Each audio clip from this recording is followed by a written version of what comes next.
Conexão Itajubá, Panorama FM, estão recebendo aqui nos estúdios 2 engenheiros de 2 engenharias de alta responsabilidade. Estou aqui recebendo o engenheiro de produção, coordenador do curso de engenharia de produção da FEP, meu amigo Danilo Nunes. Danilo, é um prazer recebê-lo, bom dia. Otávio, bom dia, mais uma vez uma grande alegria estar com você aqui, com os rádio ouvintes, mandar um abraço para todos. Se você me permitir, um abraço especial para minha esposa, Daniele, que faz aniversário hoje. Então parabéns. Todos aqueles também que nos acompanham no Facebook e pelo YouTube da rádio. Perfeito. E também cumprimento o engenheiro elétrico, Tiago Rodrigues. Tiago, é um grande prazer estar conversando com você, bom dia. Bom dia, Otávio, bom dia, ouvintes da Rádio Panorama. É sempre uma alegria estar aqui e poder partilhar um pouquinho com os ouvintes da rádio. Sempre bom, né, Tiago? Bom, vou começar aqui conversando com o Danilo, que é engenheiro de produção. Você sabe que recai na engenharia de produção, sempre jogando responsabilidade para os engenheiros. Sim, né? sim. Uma coisa que é muito importante em qualquer setor, não vou nem falar da questão da importância da engenharia elétrica, que é quem faz tudo funcionar, né, ô Tiago? Não dá pra... Não tem nada hoje que não funciona com eletricidade. Seja elétrico. Mas você é o responsável. A sua engenharia é uma das responsáveis pela área de custos. Quando nós falamos em custos, falamos em valores. Uhum. Então, se as pessoas acham que alguma coisa está cara, ela pode responsabilizar o engenheiro de produção por causa disso? Não diria responsabilizar o engenheiro de produção, vão tirar o nosso aí da culpa, né?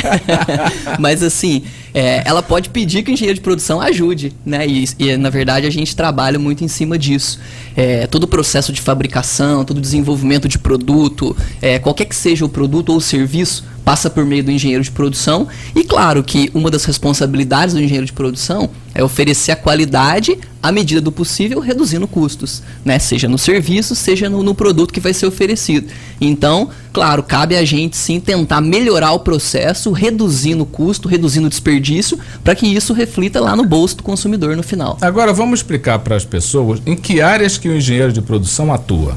Bom, às vezes a gente tem a impressão... Uma coisa você falou fábrica. Sim, né? Às vezes a gente tem a impressão que é só a fábrica. Uhum. Eu vou trabalhar numa indústria, né, com os nossos exemplos aqui de Itajubá, vou trabalhar na Mari, na Elibras e tudo mais.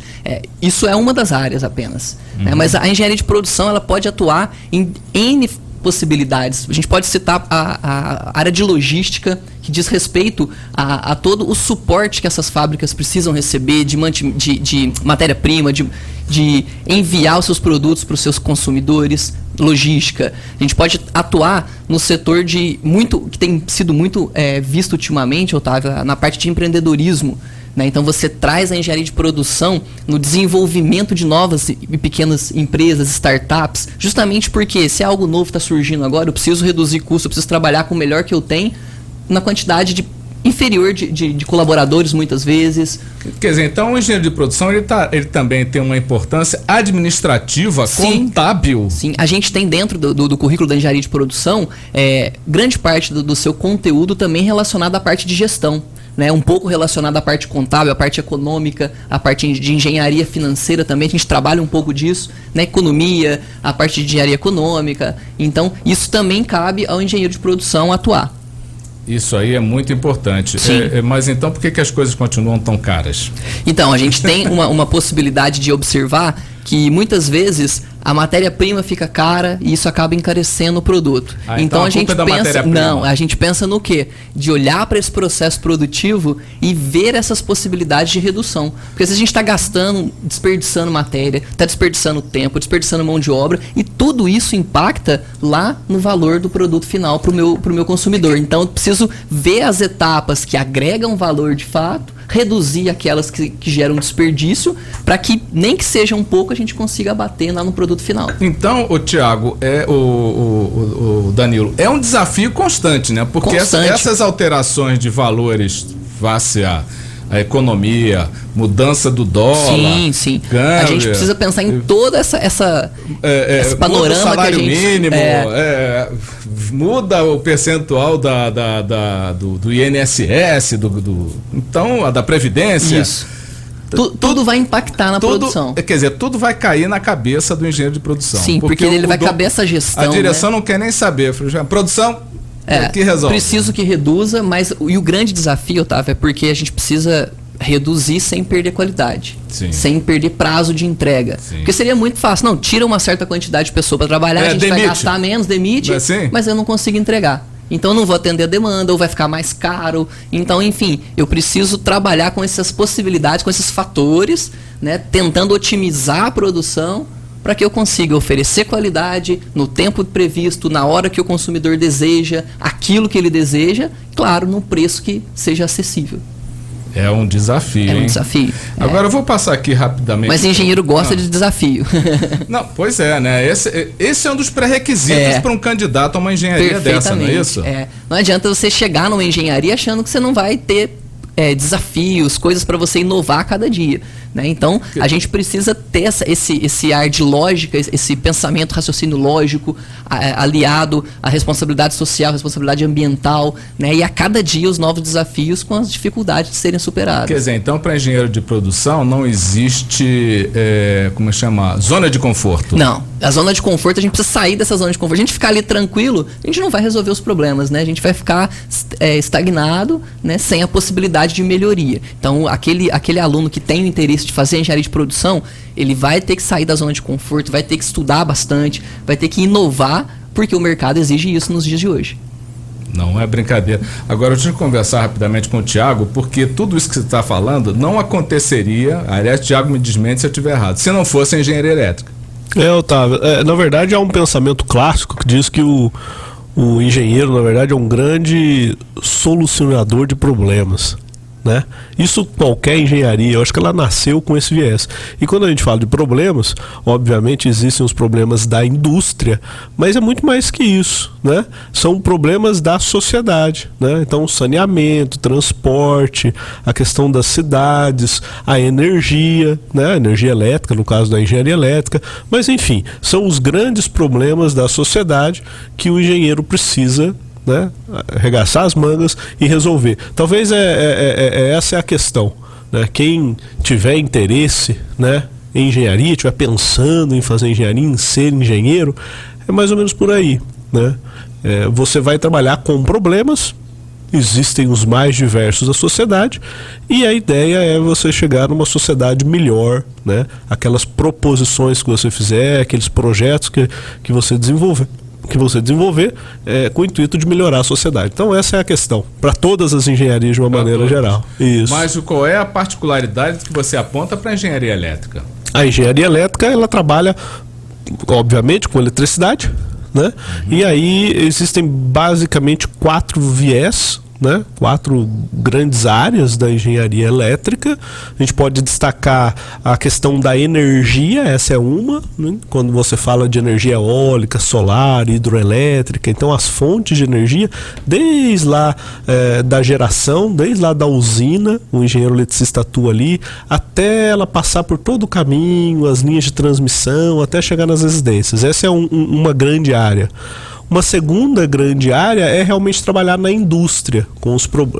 A indústria é um grande empregador de engenheiros eletricistas, né? Elas demandam eletricidade, elas têm problemas relacionados à área elétrica, né? E aí o engenheiro eletricista atua na indústria de uma maneira geral, né? Como engenheiro eletricista industrial. Essa é uma segunda grande área. A terceira, talvez a gente destaque a automação, né? Uma área mais nova da engenharia elétrica, menos clássica, mais arrojada, mais contemporânea, né? Então a gente está falando de robótica, automação de processos, imprescindível para que a gente deixe de ser uma indústria fraca, né? E passe a ser uma indústria mais competitiva a nível mundial. E a quarta é a engenharia eletrônica, que também tem um viés inovador, né? Tendências tecnológicas. A engenharia eletrônica é um braço da engenharia elétrica? Ela está dentro do grande eixo que é a engenharia elétrica. Você falou uma coisa que eu acho muito importante, Thiago, que é o aspecto, como você colocou, a robótica, e isso também vale para o Danilo, porque está chegando aí, não chegou no Brasil, não adianta a gente ficar aqui se iludindo com a indústria 4.0, não, Brasil na indústria 4.0, não estamos ainda, vamos chegar lá. Mas para ela chegar, a atuação dos engenheiros de produção e da engenharia elétrica não é fundamental, Danilo? Começando com você. Sim, a gente precisa mesmo olhar para tudo isso, né? Como o Thiago mencionou, a gente não trabalha mais uma engenharia sozinho. A gente precisa uma da outra, interligado, e assim como você mencionou a questão da indústria 4.0, né? O engenheiro hoje em dia, ele precisa estar ciente, estar consciente daquilo que é a indústria 4.0, porque tem chegado um grande nível de informação na indústria hoje em dia, né? A gente pode falar pelo nosso dia a dia, a quantidade de informação que a gente acessa na palma da mão num celular, né? Isso numa rede social. Agora a gente começa a imaginar numa indústria, né? A quantidade de energia que chega, de matéria-prima, de produção. Então tudo isso precisa ser armazenado, tudo isso precisa ser processado, tudo isso precisa ter uma agilidade de controle. Então a indústria 4.0 ela vem com essa proposta, né? Isso surgiu lá na Alemanha, próximo de 2011. Ela vem com essa proposta dessa interligação, né, de eu conseguir acessar facilmente, de eu ter uma nuvem de dados, que é a Big Data, de eu conseguir ter um contato, um acompanhamento 24 horas ali, um processo bastante automatizado, onde a própria linha de produção tenha uma certa autonomia de decisão de processos ali. Claro que a gente não afasta o ser humano desses processos decisórios. Porque, né? Isso é importante, que essa aqui é a preocupação de todo mundo. As pessoas estão antenadas sempre, nossa, porque vai chegar a indústria 4.0, vai tirar emprego de um monte de gente. Vamos ser... Aliás, essa conversa já vem desde o início do século passado, né? O homem vai ser substituído pelas por robôs, máquinas. pelas máquinas. Pois é, mas assim, a gente não vê dessa forma, porque a engenharia, a indústria 4.0, ela vai precisar que os engenheiros a projetem, a desenvolvam, né? Então, o que de fato vai se necessitar são de profissionais capacitados, né? Que tenham esse conhecimento, que tenham esse domínio nessa nova área da engenharia que tem chegado e que tem se desenvolvido, né? Então, de fato, a engenharia, os engenheiros, aqueles que vão entrar agora, precisam se atualizar, né? Então precisa ter essa interação com a tecnologia, precisa ter esse conhecimento nas novas tecnologias para que se consiga atuar em meio à indústria 4.0. Né? Porque senão, de fato, vai ficar um engenheiro defasado, sem conhecimento, sem experiência com aquilo que tem chegado. Né? E claro que a gente não quer isso. É verdade. É por aí, Thiago? Exatamente. Talvez uma boa ideia disso seja o seguinte, que o futuro, né, que nos aguarda vai demandar pessoas cada vez mais capacitadas, né? Então essa ausência de emprego, né, vai deixar de existir empregos, é mais ou menos o que aconteceu com a datilografia. Né? Então, assim, o datilógrafo é uma profissão... Aliás, é uma tendência, né, de que venham a existir outras carreiras, né? Exatamente. Então, assim, o que a gente vislumbra no horizonte próximo não é distante, né? No horizonte próximo para a sociedade. E aí você falou, pô, lá fora está acontecendo já a indústria 4.0. Não vai demorar para chegar aqui, já está chegando, né? Não com a mesma velocidade que na Europa, Estados Unidos, como a gente visualiza, mas já está chegando. E isso é uma coisa que acontece muito rápido.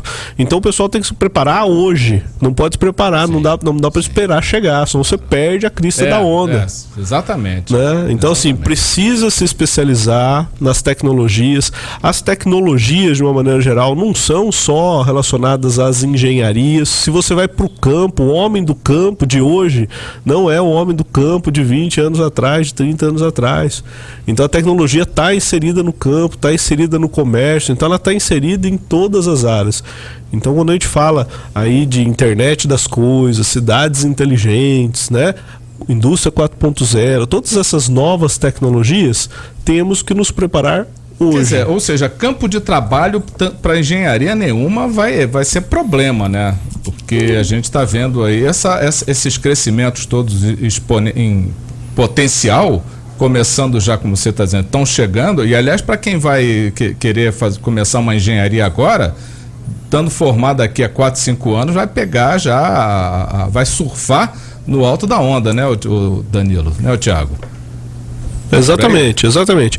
É muito importante que o profissional esteja bem preparado, né? Então, quem está aí pensando, né, em se profissionalizar, em escolher uma profissão que vai exercê-la aí nos próximos anos, né? Pensando numa graduação, as áreas tecnológicas são ótimas opções, né? Independente da área, mas a área de tecnologia é uma área em expansão. Agora, não existe um futuro sem essa tecnologia e Não existe essa tecnologia, essa sociedade toda tecnológica sem um profissional que a desenvolva e que consiga operá-la. Você quis dizer ser um profissional da engenharia, né? Agora, pergunto a vocês, vai ter as engenharias de vocês vão abrir vaga para vestibular de verão? Sim, a gente tem um vestibular de verão agora na FEP, né?